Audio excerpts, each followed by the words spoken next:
മൂരാട് പാലത്തിന് സമീപം ദേശീയപാതയിൽ ഏതാണ്ട് 3:15 മണി സമയത്താണ് ഈ ഒരു അപകടമുണ്ടായത്. നമുക്ക് ഈ ദൃശ്യങ്ങളിൽ കാണുന്നത് പോലെ തന്നെ ഈ കാറും മറ്റൊരു ട്രാവലർ വാനും തമ്മിൽ കൂട്ടിയിടിക്കുകയായിരുന്നു. ഈ കാറിനകത്ത് 6 പേരാണ് ഉണ്ടായിരുന്നത്. അതിൽ 4 പേർക്ക് ജീവൻ നഷ്ടമായി എന്നുള്ളതാണ് ഏറ്റവും ദുഃഖകരമായ കാര്യം.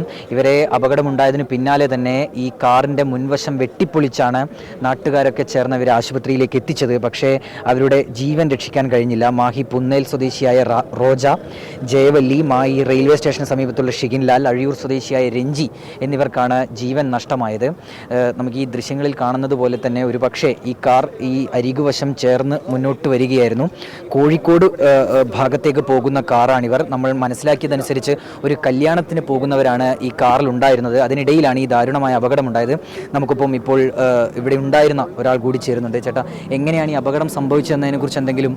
അപകടം സംഭവിച്ചത് ഈ വണ്ടി ഈ പാതയിലേക്ക് ഈ റോങ് സൈഡിലേക്ക് എത്തിയത് എങ്ങനെയാണെന്ന് അറിയില്ല. കാരണം ഇത് ഒരു 4 കിലോമീറ്റർ അപ്പുറത്തു നിന്നാണ് ഈ 2 ദേശീയപാത തുറന്നു കൊടുത്തത്. ഒരു 4 കിലോമീറ്റർ റീച്ച് എന്ന് പറയുന്നത് മാത്രമാണ് ഇവിടെ 6 വരിപ്പാത തുറന്നു കൊടുത്തത്.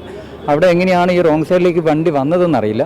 സംഭവിച്ചത് അങ്ങനെ റോങ് ആയിട്ട് വന്ന ഒരു എർട്ടിക്കയും ഇവിടുന്ന് ഒരു ട്രാവലറും തമ്മിലുള്ള ഒരു ഇടിയാണ്. അതാ സംഭവിച്ചത്. അതിലൊരു 3 ലെയറായിട്ടാണ് അതിൻ്റെ അകത്ത് ആൾക്കാർ ഇരുന്നത്. അപ്പോൾ 2 ലെയറിലുള്ള ആദ്യം തന്നെ മരണപ്പെട്ടു പോയിട്ടുണ്ട്. ഇവിടുന്ന് കൊണ്ടുപോകുമ്പോൾ തന്നെ ഓലെ സ്ഥിതി വളരെ മോശമാണ്. ബാക്കിലിരുന്ന ഒരു ലേഡിയും ഒരു ജനുവാണ് രക്ഷപ്പെട്ടത്. അവരിപ്പം മെഡിക്കൽ കോളേജിലേക്ക് കൊണ്ടുപോയിക്കാണ്. അപ്പോൾ മാഹി എന്ന് പറഞ്ഞ വണ്ടിയാണെന്നാണ് പറയുന്നത്. അപ്പോൾ അവരിവിടെ എണ്ണ അടിക്കാൻ സാധ്യതയില്ല. അവരോട് എന്തോ റൂട്ട് മാറിപ്പോയി വന്നതാണ്. തെറ്റായ ദിശയിലായിരുന്നു വണ്ടി. അതെ അതെ, ഇങ്ങേപ്പുറത്തെ എർട്ടിക്ക തെറ്റായ ദിശയിലാണ് വന്നത്. അതെല്ലാവർക്കും ബോധ്യമുള്ള കാര്യമാണ്. അപ്പം തന്നെ എല്ലാവരും വന്നിട്ട് കാർ വെട്ടിപ്പൊളിച്ചിട്ടാണ്. അതെ അതെ, വണ്ടിയൊക്കെ പറിച്ചെടുത്തതാണ്. അത്രയും ഇതായിട്ടുണ്ട്. ട്രാവലറെല്ലാം സീറ്റൊക്കെ തെറിച്ച് ആളൊക്കെ പുറത്തേക്ക് തെറിച്ച് വീണ് പോയിട്ടുണ്ട്. ആ രൂപത്തിലുള്ള ഇടിയാണ് ഉണ്ടായത്. നല്ല പവറിലുള്ള ഇടിയാണ്. എല്ലാവരും തലക്ക് ക്ഷതേറ്റിട്ടാണ് മരണപ്പെട്ടത്. അത് നമുക്ക് കാണാം. തലയെല്ലാം പൊളന്നിട്ട് കാണാം. എല്ലാവരും ഈ മരിച്ച 4 ആളെയും തല ഇവിടെ പൊളന്നിട്ടുള്ളത്. ബാക്കി 2 ആളും ക്രിട്ടിക്കലാണ്. ഒരിക്കും തലക്ക് തന്നെയാണ് പരിക്ക്.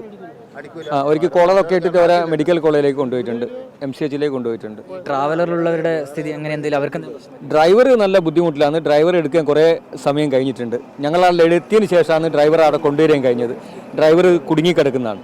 അപ്പോൾ ആ കണ്ടുകൊണ്ടാണ് നമ്മൾ ഓരോ കിട്ടിയ വണ്ടിയിലേക്ക് കൊണ്ടുപോകുന്നത്.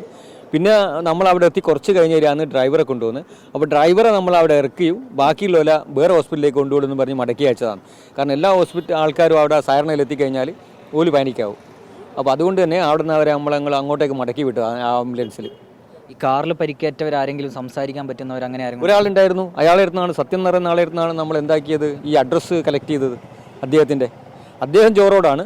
പക്ഷേ മറ്റ് ബന്ധുക്കളൊക്കെ മാഹി, അഴിയൂർ ആ ഭാഗങ്ങളിലുള്ളതാണ്. ഒരു കല്യാണത്തിന് വിരുന്നിന് പോകുമായിരുന്നു. അതെ, മലബാറിൽ കല്യാണം കഴിഞ്ഞായി ബന്ധപ്പെട്ടുകൊണ്ട് ഒരു വിരുന്നുണ്ടാവും. അപ്പോൾ സെലക്റ്റീവായിട്ടുള്ള ആൾക്കാരാണ് പോകുന്ന 6 പേര്. റിസപ്ഷൻ 2 ദിവസം കഴിഞ്ഞിട്ടാണ്. അങ്ങനെയാണ് അവരെ ബന്ധുക്കളിൽ നിന്നും മനസ്സിലാക്കാൻ കഴിഞ്ഞത്. ഇതിലിപ്പോൾ ഈ നാട്ടുകാർ പറയുന്നത് പോലെ തന്നെ ദേശീയപാതയുടെ പണി നടക്കുകയാണ്. അവിടെ ദിശാബോർഡുകൾ അടക്കം ഇല്ലാത്തതിൻ്റെ ഒരു പ്രശ്നം കൂടി നാട്ടുകാർ ചൂണ്ടിക്കാട്ടുകയും ചെയ്യുന്നുണ്ട്. ഏതായാലും ഇതിലിപ്പോൾ 6 പേരാണ് ഉണ്ടായിരുന്നത്. അതിൽ 4 പേർക്ക് ജീവൻ നഷ്ടമായി. 2 പേർ ഗുരുതരമായ പരിക്കുകളോട് കൂടി തന്നെ ആശുപത്രിയിൽ പ്രവേശിപ്പിക്കുകയും ചെയ്തിട്ടുണ്ട്. കൂടാതെ ഈ ട്രാവലർ വാനിൽ ഉണ്ടായിരുന്നവർക്കും നിസ്സാര പരിക്കുകൾ പറ്റിയിട്ടുണ്ട്. ഏതായാലും ഒരു കല്യാണത്തിന് പോകുന്നതിനിടയിലാണ് ഈ കാറിലുണ്ടായിരുന്നവർക്ക് ജീവൻ നഷ്ടമായത് എന്നുള്ളതാണ് നമുക്ക് ലഭ്യമാകുന്ന വിവരം. ഷിജു ചവറയ്ക്കൊപ്പം അഭിജിത്ത് മുഴക്കുന്ന്, 24 കോഴിക്കോട്.